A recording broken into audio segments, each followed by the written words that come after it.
วางไว้กลางใจเพื่อช่วยฮือหูทั่วถึงชั่วดีสังฆคุณทูลไว้ในชีวิตเพื่อช่วยพิษพ้นทุกข์เป็นสุขีโดยบุญอภิวันอัญชลี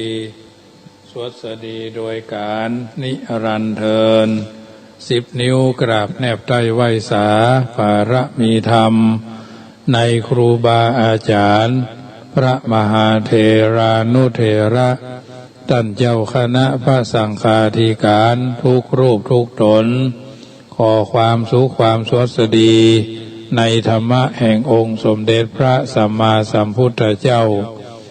จงมีแก่บรรดาสาธุชนท่านผู้ฟังทุกท่านที่ได้มีโอกาสเปิดเครื่องรับฟังรายการเสียงธรรมก่อนรับตาตั้งสถานีวิทยุเพื่อการศึกษาพระพุทธศาสนาและวัฒนธรรม FM ความถี่ 104.50 เมกะเฮิรตซ์วัดฝ่ายหินตำบลสุเทพอำเภอเมืองจังหวัดเชียงใหม่เมตตาในท่านพระครูสมุวิสุวัฒน์วรกิจโจท่านเจ้าอาวาสท่านผู้อำนวยการวิทยุคืนนี้ดำเนินรายการโดยอาตมาภาพพระมหาประสิทธมาภินันโทเจ้าอาวาสวัดจังคำประธานเผยแผ่ธรรมในนามของคณะสงฆ์หน่วยอบรมประชาชนประจำตำบลมะกอกเบอร์โทรศัพท์061-547-6539 ได้รับเมตตาจากทางสถานีน้อมนำเอาธรรมะมาเป็นปฏิพรปฏิการะต่อบุญแทนคุณเข้าน้ำบรรดาญาติโยมที่อยู่ทางบ้านอยู่ท่าดาฟังเป็นประจำทุกเมื่อค่ำยามคืน 19:20 ถึง 20:40 โดยประมาณญาติโยมที่ว่างเว้นจากภาระบางท่านก็กินข้าวน้ำจ้ำข้าวแรงแล้วบางท่านก็กำลังจะแกงกำลังจะต้มกำลังจะพัดกำลังจะทำกับข้าวกับป๋าบางท่านก็กำลังยกเข้ามาดาเข้ามาบางท่านก็รับประทานแล้วอู้จากันบางท่านก็นั่งฟังนอนฟังแล้วแต่บางท่านก็เจ็บไข้ได้ป่วยอยู่กับบ้านอยู่กับเตียงแต่ทั้งนี้ทั้งนั้นก็ขอเป็นกำลังใจให้ทุกคนชีวิตคือความเป็นอยู่ทุกคนปรารถนาสุขกายสบายใจสุขเมื่อรับเมื่อตื่นเมื่อยืนเมื่อเตียวเมื่อเกี้ยวเมื่อกินชีวิตเปิ่นบอกว่าโอ้ชีวิตคิดแล้วน่าใจหายเหมือนน้ำแข็งละลายบ่อยั้งที่สุดตกกระจายจากโลกไปนาบ่มีใครฉุดรั้งอยู่ได้ยืนยงชีวิตเหมือนน้ำค้างใบคาอาทิตย์ส่องแสงมาแตะต้องละลายหายตำตาอากาศกว้างควรพิจารณาสอดคล้องแจ่มแจ้งอนิจจังอนุโมทนาโยมแม่เรนูก้อนแก้ว1กำลังใจมิได้ขาดแทบจะทุกวันเนาะกินได้นอนรับได้ตามสบายแสดงถึงสังขารร่างกายสุขแล้วอย่าเบื่อหน่ายเคืองคายชีวิตเฮานาควรทำใจให้ผ่องแผ้วอยู่ด้วยความดีชีวิตนี้อยู่ใต้ความชราวันเดือนปีต่างก็พาผ่านด้วยเหมือนน้ำตกจากภูผาผ่านพ้นไปนาในที่สุดมอดม้วยบ่เว้นใครพุทธองค์สั่งให้พิจารณาทุกวันทุกเวลาขวบมื้ออย่าประมาทขาดปัญญาเปล่าประโยชน์ความดีไม่อาจซื้อแลกด้วยเงินทองอันนี้แหละญาติโยมท่านผู้ฟังทั้งหลายเปิ่นกล่าวเอาไว้เฮาก็ก้อนไก่เอามาปรับปรุงเปลี่ยนแปลงในการดำเนินชีวิตเนาะชีวิตคิดไปคล้ายกับบ้านจักตรการหรูหราก็น่าเกรงขามเจ้าของบ้านคอยตกแต่งไม่วู่วามจะสมตามดั่งความคิดพินิจธรรมใช้ความเพียรเป็นแนวทางปฏิบัติ ไม่รวบรัดคอยตัดต่อเหมาะสมจะได้ดีมีผู้คนเขานิยมจากอุดมสงบสุขทุกประการคุณธรรมที่สำคัญคือความเพียรคอยฝึกหัดวาดเขียนตามภาษามีความเพียรเรียนไปตามเวลาเรื่องคุณค่าของชีวิตสำริดเอ่ย อันนี้เป็นสัจธรรมที่ท่านกล่าวเอาไว้ก็ก้อนใกล้เอามาเอิญเจริญพรเอาท่านทั้งหลายนำไปคิดพิจารณาจะหนุ่มจะแก่จะอยู่อย่างสบายจะอยู่อย่างทุกข์ยากก็ถือว่าเป็นมงคลชีวิตที่เราท่านทั้งหลายดำเนินชีวิตอย่างถูกต้องท่องแท้วันนี้เป็นวันเสาร์ที่9 เดือนตุลาถึงเมื่อกี้วันก็จะออกพรรษาแล้วน้อมเอิญเจริญพรญาติโยมที่ฟังรายการนี้อันเป็นรายการเสียงธรรมก่อนรับถาร่วมกินร่วมทานเทศกาลงานทำบุญทอดกฐินประจำปีพุทธศักราช2564วันที่23 ตุลาที่วัดจังคำก็จะมีการทอดกฐินปีนี้ไม่ได้มีเจ้าภาพเป็นกิจลักษณะอาศัยจตุปัจจัยคนละเล็กคนละน้อย100 200 300ก็แล้วแต่ท่านทั้งหลายจะกรุณากับวัดนะทั้งนี้ท่านนั้นได้ตั้งปรารถนาว่าศรัทธาของท่านช่วยวัดชังคำได้นานนะ2564กล่องละ99 บาทแล้วแต่เจตนาอันนี้เป็นส่วนแห่งกฐินส่วนพระป่าสถานีขึ้น96ก็วันที่23ภาคบ่าย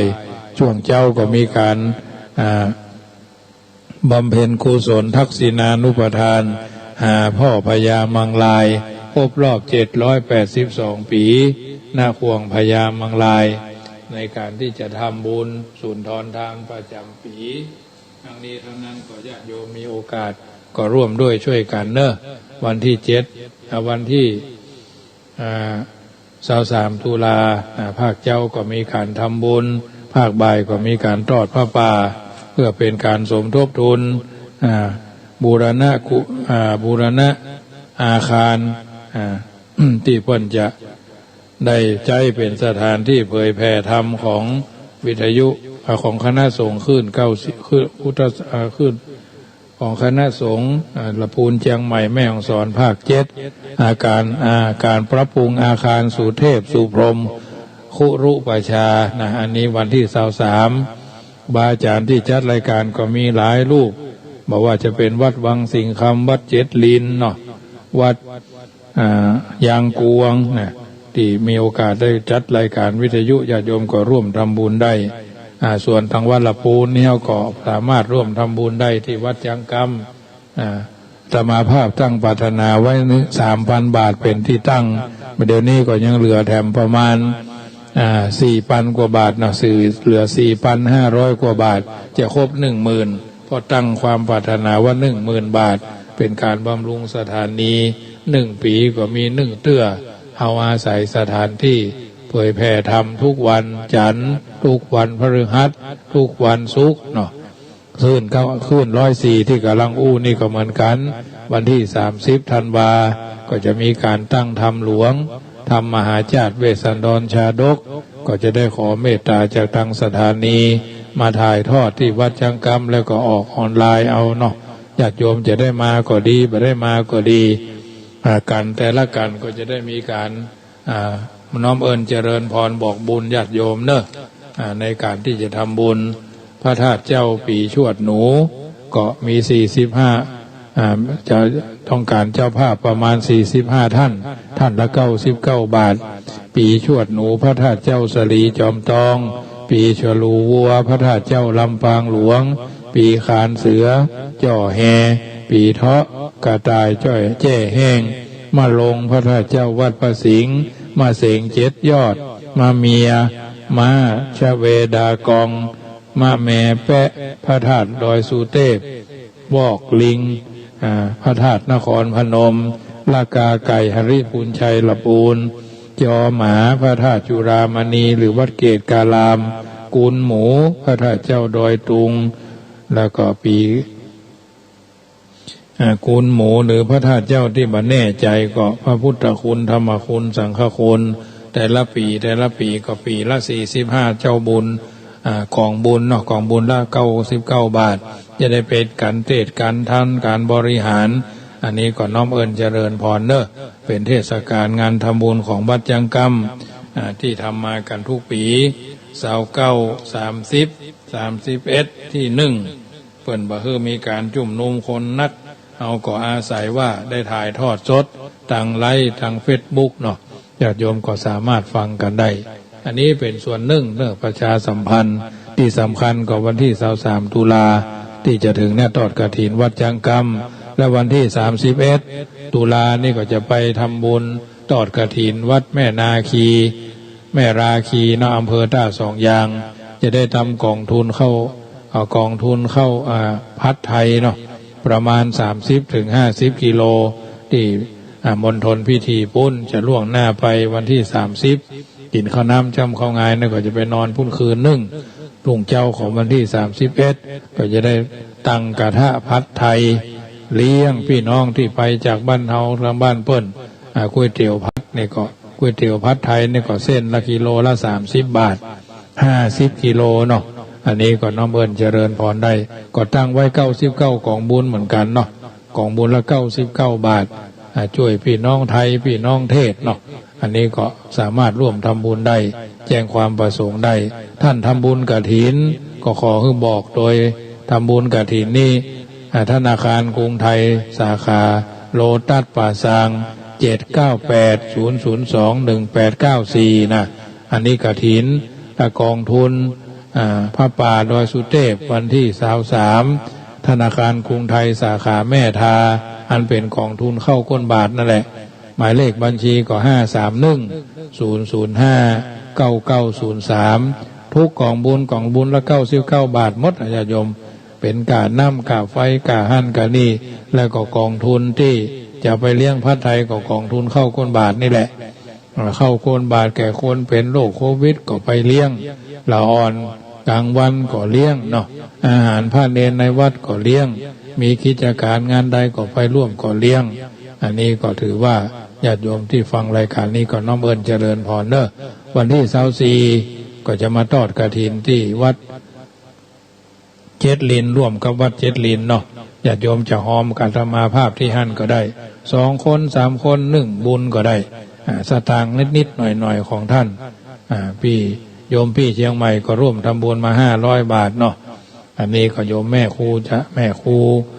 เหรียญทองโยมแม่สุวรสแม่ยอดเรือนเนาะคนละ100 อันนี้ก็น้อมโมทนาเนอะส่วนพระป่านะกฐินก็คนละ300เนี่ยเพิ่นก็บ่ได้ละช่วยกันคนละนิดคนละน้อยโยมผู้ไม่ประสงค์ออกนามเนาะร่วมทำบุญค่าไฟฟ้า 3,000 กว่าบาทอันนี้ก็จะได้เอาไปชำระคือเพิ่นปัจจัยค่าไฟยังค้างแถม7,000 กว่าบาท7,000 กว่าบาทนี่ก็เดือนละ3,000 เนาะ339ก็ลดเหลือเดือนละ1,000เพิ่นลดคือเดือนละ1,000เนี่ยก็เหลืออยู่236เนาะเกือบ 7,000 เนาะอันนี้ก็เพิ่นเยาะช่วยมา 3,000 ก็ยังเหลือแถม 3,000 อันนี้ก็แจ้งให้ญาติโยมทราบเพราะว่ารายได้ทางวัดนี่ก็บ่ได้มีอย่างเป็นจ้าเป็นนะญาติโยมช่วยกันมาเก็บหอมรอมริบบันศีลพ่องเปิดมาตาลขันเข้าพ่องเนี่ยเปิดมาสืบชะตาพ่องเปิดมาเจิมรถพ่องเนี่ยเปิดมาปูจาเตียนพ่องอันเนี้ยอันนี้จากใจจริงที่อู้คือฟังญาติโยมก็ร่วมกันวัดฝ่ายหินก็เดือนละ30,000 ปลายเกือบ 40,000 นะแต่ละวัดพระพุทธบาทตาผ้าก็เดือนละ30,000 ปลายเหมือนกันค่าไฟนะแต่เพิ่นยังลดหย่อนผ่อนปลนเนาะแต่มาภาพเดือน 3,500 อินเทอร์เน็ตนี่ก็ 2,000 นะติดWi-Fi นี่นะเดือน 2,000 บางทีบางครั้งก็ได้รับเมตตาจากโยมคนนั้นโยมคนนี้บางคนเพิ่นก็ประสงค์ออกนามบางทนเพิ่นก็ถวายมาโดยตลอดบางทนเพิ่นก็ห่างหายไปอันนี้ก็แล้วแต่จิตศรัทธาคนเฮาทำบ่มีจิตศรัทธาจะเนี่ยได้เพิ่นก็ถึงบ่ทำเนาะเอาบ่ได้ไปบังคับทุกสิ่งทุกอย่างขอให้ทำด้วยศรัทธาความเชื่อโดยมีปัญญาเป็นเครื่องกำกับสนับสนุนจะทำให้เราเกิดความสบาย ค่ำคืนของวันนี้ก็จะได้อู้เรื่องธรรมะอันเป็นปฏิภรณ์ให้บรรดาญาติโยมได้ฟังเพื่อเป็นนิทัศนะอุทาหรณ์ในการดำเนินชีวิตเพื่อเราท่านได้รู้ได้เข้าใจอย่างน้อยๆก่อนนำตัวนำตนเข้าสู่นิทธาอย่างสบายโดยบักเก้อเขินโดยประการละต่างๆใดๆทั้งสิ้นได้อู้มาหลายเรื่องหลายราวบางทีบางครั้งญาติโยมก็เอาไปเป็นอุทาหรณ์เตือนใจเพื่อได้เกิดความเป็นมงคลความจริงความเชื่อศรัทธาที่ได้อู้ผ่านไปแล้วความเชื่อความเลื่อมใสสติก็ดีสัมปชัญญะก็ดีก็ได้อู้ไปเป็นกิจลักษณะไปเป็นช่วงเนาะสติก็เป็นคุณธรรมถ้าเมื่อเราจดจำเมื่อยังคิดสติคือความระลึกได้สัมปชัญญะคือความรู้ตัวได้อู้มาถึงเกี่ยวกับเรื่องของฝ่ายพระเจ้าประเสนที่โกศลเนาะเรื่องของธรรมะหัวข้อเพิ่นบอกเอาไว้ว่าสติมืดไปใจก็มืดมัวเนาะมาถึงที่พระเจ้าประเสนที่โกศลได้ทรงเข้าบรรทมระลึกถึงแม่หญิงคนนั้นว่าใครได้มาเป็นภริยามเหสีเนาะเกิดความรุ่มร้อนใครได้แม่หญิงคนนั้นมาเป็นภริยาทั้งที่เพิ่นมีเจ้าของแล้วก็ยังใครได้เพิ่นอยู่ตอนดึกสงัดเสียงของสัตว์นรก4 ตัวที่ตนกล่าวได้ตนละตัวว่าทุสะนาโสนั่นน่ะในอดีตชาติสัตว์นรกถึง4 ตนน่ะเกิดเป็นพระโอรสชอบทำปาราธาลิกกรรมก็คือกาเมสุมิฉาจารในผู้อื่นในเมืองพาราณสีนั่นเองหมู่เขาประพฤติผิดในแม่หญิงที่มีเจ้าของคุ้มครองแล้วทำกรรมเล่นอย่างเพลิดเพลินถูกจักคือความตายตัดทอนแล้วไปเกิดในโลหะกุมพีนรกที่เพิ่นบ่ยอมนั่นน่ะกระทำชำเราเพิ่นในกระทะทองแดงใกล้เมืองสาวัตถีถูกเผาไหม้อยู่เกิดอยู่ในที่นั่นตลอด60,000 ปีโผล่ขึ้นมาหันขอบกระทะทองแดงแล้วก็ต้องร้องบอกความในใจเสียงดังแต่บ่อาจจะบอกได้เต็มคำได้เพียงคนละตัวอักษรว่าทุตัวหนึ่งสะตัวหนึ่งนะตัวหนึ่งโสตัวหนึ่งพระเจ้าประเสนที่โกศลสะดุ้งแล้วก็ทรงหวาดหวั่นต่อมรณะภัยทรงหวาดสะดุ้งพระทัยตลอดทั้งราตรีขั้นรุ่งสว่างแจ้งขึ้นมารับสั่งให้ไปตามพราหมณ์มาแล้วตัดเล่าว่าทรงได้ยินเสียง4 เสียงเช่นนี้จะมีรางร้ายอันยังก่อพราหมณ์ต่างก็ก็ดำมืดไปหมดแต่ก็จำต้องรักษาเกียรติภูมิของพวกเขาไว้จึงกราบทูลไปว่าเสียงนี้เป็นรางร้าย ค่อนข้างจะแก้ไขบ่ได้แต่หมู่ตนสามารถป้องกันขึ้นได้เพราะศึกษามาดีแล้วเท้าเธอขอตัดถามว่าจะป้องกันอย่างใดหมู่พราหมณ์ทั้ง4จึงทูลถึงหมู่พราหมณ์จึงทูลกราบจึงกราบทูลว่าได้ทำโดยวิธีปูจายันโดยเครื่อง4ทุกอย่างป้องกันไว้พระราชาจึงตรัสให้จับสัตว์แต่คนอย่างละ4คือจ้าง4ม้า4งัว4ลำดับจนถึงนกมูลไถ4เนาะและมนุษย์ชายหญิง4อย่างละ4คนมาปูจายันเพื่อให้เกิดความสวัสดีแก่พราหมณ์หมู่พราหมณ์รับบัญชารับพระราชบัญชาแล้วก็ไปจัดการตามนั้นต้องการสิ่งใดก็ยึดเอาสิ่งนั้นมาขุดหลุมปูจายันผูกสัตว์เป็นไว้ที่ลักเกิดว่าหมู่ตนจะได้เข้าป้าอาหารทรัพย์สินอันมาจากงานนี้ทำให้ชุนลมุนวุ่นวายไปหมดทั้งพระนครพระนางมาริกามเหสีของพระเจ้าประเสนที่โกศลทรงหู้เรื่องหรือทรงทราบเข้าก็เข้าเฝ้ากราบทูลถามเท้าเธอกลับตอบว่านางว่ามัวเมาอยู่กับยศอย่างยศอย่างของตนไม่ได้อาทรทุกข์ร้อนของพระองค์เลยพระนางจึงกราบทูลถามเรื่องราวที่เป็นไปเท้าเธอจึงตรัสเล่าเรื่องให้พระองค์ให้ฟังว่าเสียงอย่างนี้อย่างนั้น หมู่เธอถามดูแล้วถามพวกพราหมณ์ดูแล้วพวกพราหมณ์ก็บอกว่าจะมีอันตรายแก่ชีวิตและพระราชสมบัติทั้งใดแนะนำให้ปู่จายันด้วยเครื่องสี่ทำความสวัสดีจะเกิดขึ้น พระเทวีจึงตรัสถามว่าเรื่องนี้ได้ทูลถามพราหมณ์ผู้เป็นเลิศในโลกคือพระสมณะโคดมแล้วหรือยังเท่าเธอตรัสตอบว่ายังบ่ได้ทูลถามเลยจึงทูลแนะนำให้เท้าเธอเสด็จไปทูลถามโดยพระองค์เองเท้าเธอจึงเสด็จไปเฝ้าพระพุทธเจ้าที่วัดเชตวันทูลเล่าเรื่องทั้งหมดให้ทรงทราบแล้วตรัสถามว่าจะมีเหตุร้ายอันยังเกิดขึ้นแก่พระองค์หรือไม่พุทธเจ้าตรัสว่าขอถวายพระพรบรมบพิตรภัยจากสิ่งใดสิ่งหนึ่งไม่มีเลยพวกสัตว์พวกเขาเสวยทุกขเวทนาอยากจะประกาศความจริงใจจึงได้ร้องออกมาอย่างนี้แต่ออกเสียงได้เสียงเพียงละคำหนึ่งก็ต้องดิ่งลงนรกอีกจากนั้นทรงเล่าเรื่องอดีตชาติสัตว์เหล่านั้นได้ฟังที่ได้ทำปาราธาริกกรรมคือได้ไปล่วงละเมิดกาเมสุมิจฉาจารในแม่หญิงคนอื่นที่เจ้าของเปิ้นบานุยที่เปิ้นบายินยอมเนาะเสี่ยงชีวิตแล้วก็ไปเกิดเป็นมนุษย์สัตว์นรกเป็นพุทธันดรพระเจ้าประเสนที่โกศลทรงสดับแล้วทรงเกิดความสังเวชสลดพระทัยและทรงหวาดสะดุ้งกลัวภัยที่พระองค์ลุ่มลงการกระทำผิดไปทรงดำริว่าชื่อว่าปรธาลิกกรรมนี่นักจริงหนอได้ยินว่าคน4 คนนั้นทำกรรมนี้แล้วได้ไปเกิดไปในอเวจีมหานรกตลอดพุทธันดรจุติจากมหานรกแล้วได้เกิดในโลหะกุมพีนรกซึ่งเป็นนรกกระทะทองแดงไหม้อยู่ในนรกนั้นถึง 60,000 ปีแม้อย่างนี้กาลเวลาก็ตกอยู่นั้นตกนรกอยู่นั่นจะพ้นเมื่อใดยังมีกำหนดเลยแม้เฮาเองก็เช่นเดียวกันทำความเยื่อใยในภรรยาของคนอื่นที่เจ้าของเพิ่นมายินยอมมาได้รับมาได้นอนทั้งคืนตอนนี้ไปเฮาจะบ่ผูกความพอใจในภรรยาของคนอื่นที่เพิ่นมีเจ้าของบ่ได้อนุญาตได้ทรงดำริแล้วกราบทูลพุทธเจ้าเมื่อทรงทราบว่าการที่นอนบ่หลับทั้งคืนนั้นทรมานแค่ไหนแม้ชายผู้นั้นก็นั่งอยู่หน้าที่นั้นตัวยจึงได้เข้าไปกราบทูลพระพุทธเจ้า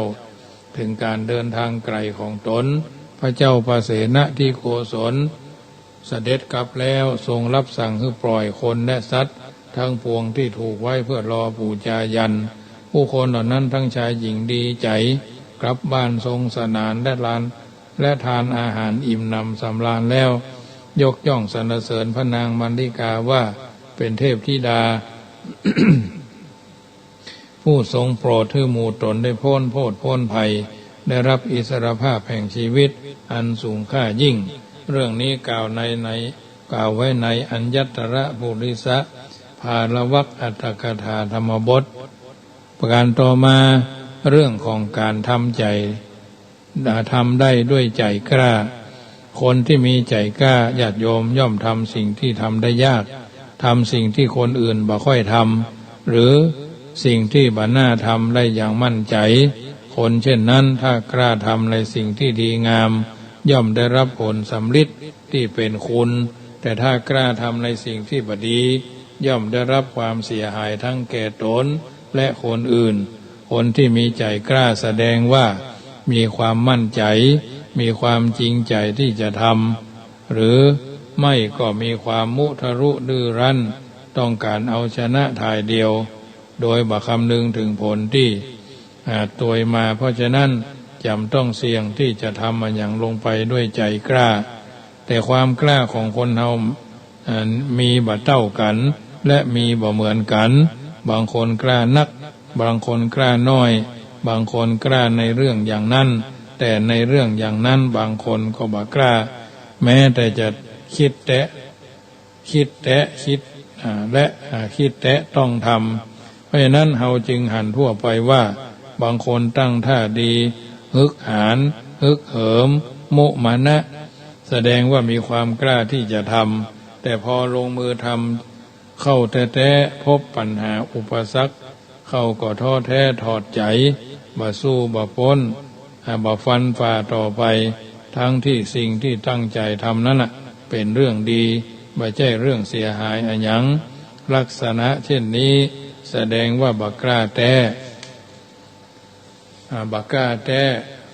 แม้แต่ตัวเฮาเองก็เป็นคนเช่นนั้นเหมือนกันหากจะมีใจกล้าฮึกเหิมลงมือทำลงไป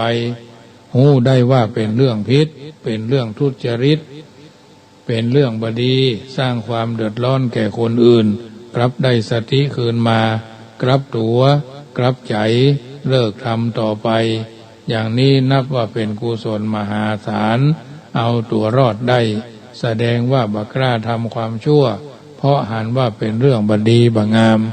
ความบ่กล้าเช่นเนี้ยบ่เสียหายหากแต่มีคุณท่านยกย่องสรรเสริญ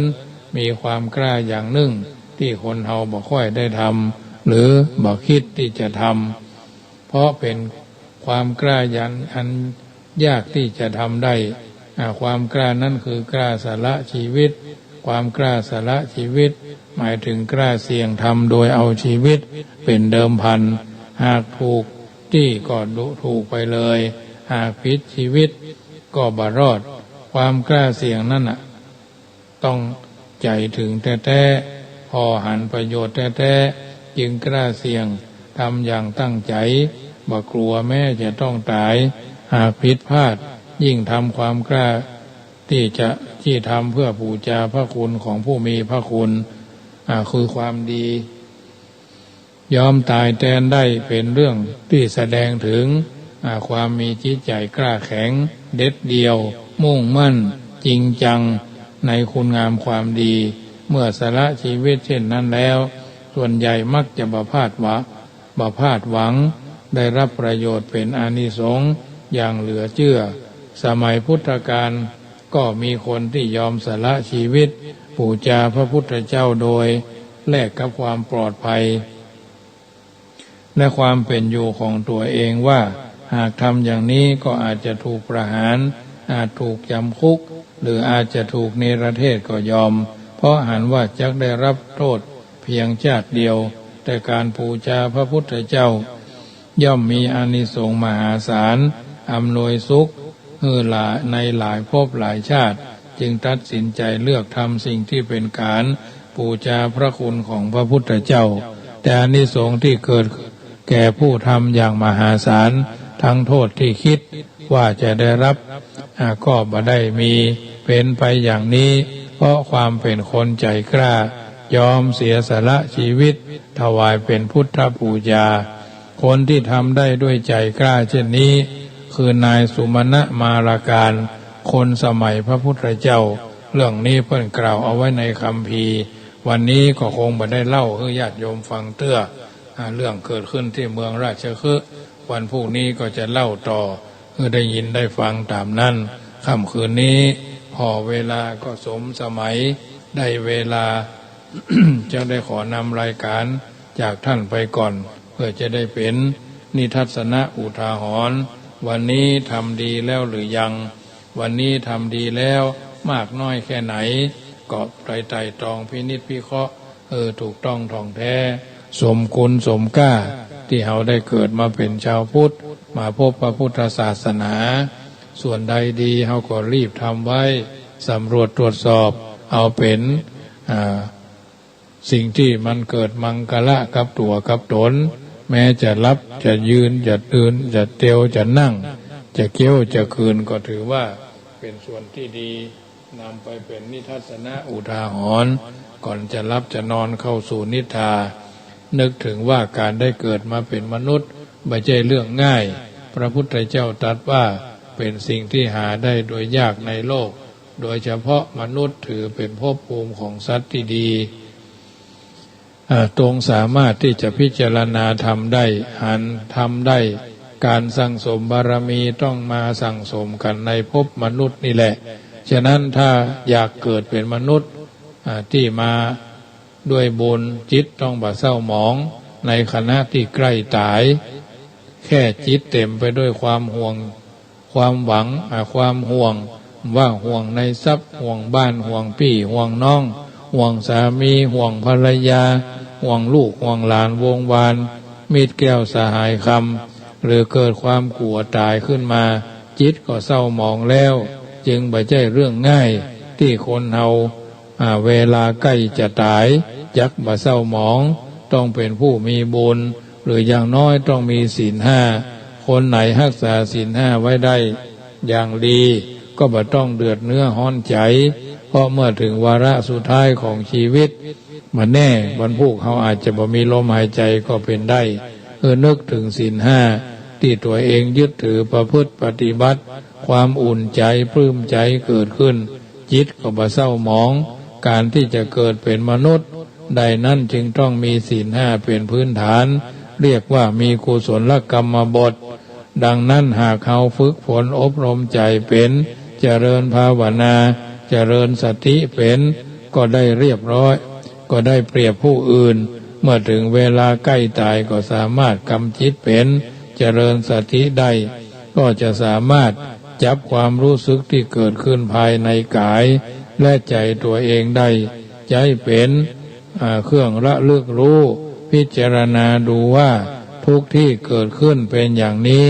เกิดภาวะบีบคั้นอย่างนี้มันไม่เที่ยงบังคับไม่ได้และเราก็จะหันถึงความจริงว่าสังขารทั้งหลายเกิดการเปลี่ยนแปลงแตกดับบังคับไม่ได้มิใช่ตัวตนเป็นต้นค่ำคืนนี้สมสมัยได้เวลาจะขอนำรายการจากท่านไปก่อนก็ขอบอกเจริญพรร่วมทำบุญเป็นเจ้าภาพกฐินสมทบทุนบูรณะกุฏิสงฆ์หงนอนใครเป็นเจ้าภาพจะนักจะน้อยเศษสตางค์ของท่านนิดหน่อยก็ทำไปกันได้แบงค์มนไปเมืองนอกแบงค์ม่วงไปห้างแบงค์แดงไปกาดนัดเขียวฟ้าชัดเข้าวัดเข้าวาสาธาโสถีพระวันตุโวพุทโธบังซ้ายธัมโมบังขวาสังโฆบังกายาอรหังบังเกสาอรหังพุทโธนะโมพุทธายะกึศจะได้ฝ้อยใจเติงแปลงใจเติงโทรศัพท์หาที่06154765390615476539ค่ำคืนวันนี้สมสมัยได้เวลาขอนำรายการจากท่านไปก่อนขอเจริญพรอนุโมทนาก่อบุญปัญญาเจือจุฬาผู้มีพระภาคนำชี้ดังเปิดตาหยุดหมกมุ่นหาลงแต่ทางมืดมนทำทั้งหลายมีใจเป็นหัวหน้ามีใจบัญชานำสู่ทางมรรคผลสำเร็จด้วยใจ